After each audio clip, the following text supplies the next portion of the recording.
সম্মানিত দর্শক, আসসালামু আলাইকুম। বন্ধু এগ্রো ফার্মে সবাইকে স্বাগতম। আপনাদেরকে কথা দিয়েছিলাম আমরা দ্বিতীয় পর্ব নিয়ে হাজির হব। আমরা হাজির হয়ে গেলাম। আমরা গত পর্বে আপনার ছাগলের খাদ্য সম্পর্কে আলোচনা করেছিলাম, সেখানে ঘাসের কথা উল্লেখ করেছিলাম। তো দানাদারের বিষয়টা মধ্যে গম ভাঙা, ভুসি, খোল, ভুট্টা ইত্যাদি আপনারা ব্যবহার করতে পারেন।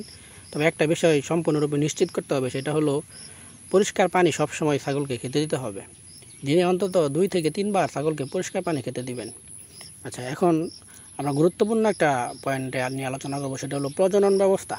ভালো জাতের ছাগল নির্বাচন করুন। ছাগল হিটে আসলে আপনারা 1 থেকে 48 ঘন্টার মধ্যে আপনারা সেটা ছাগলকে প্রজনন করান। আর ছাগল ছানার যত্ন, জন্মের পরপরই মুখ নাক পরিষ্কার করুন। মায়ের দুধ 2-3 দিন খাওয়ান। আপনারা শাল দুধ যেটা আছে আর কি, অবশ্যই সেটা জন্মের আধা ঘন্টার মধ্যে খাওয়াইতে হবে এবং নির্দিষ্ট বয়সে কৃমিনাশক ও টিকা দিন। এখন আসি রোগ প্রতিরোধ ও চিকিৎসা। অবশ্যই আপনাদেরকে নিয়মিত টিকা দিতে হবে।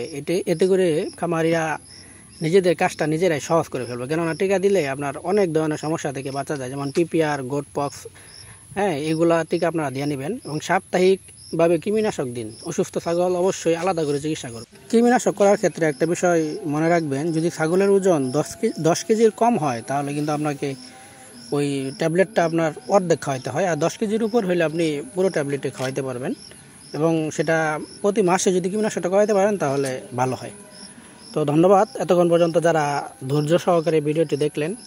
যারা ফেসবুক থেকে দেখছিলেন তারা আমাদের পেজটি ফলো করে দিবেন, আর যারা ইউটিউব থেকে দেখছিলেন তারা আমাদের চ্যানেলটি সাবস্ক্রাইব করে দিবেন।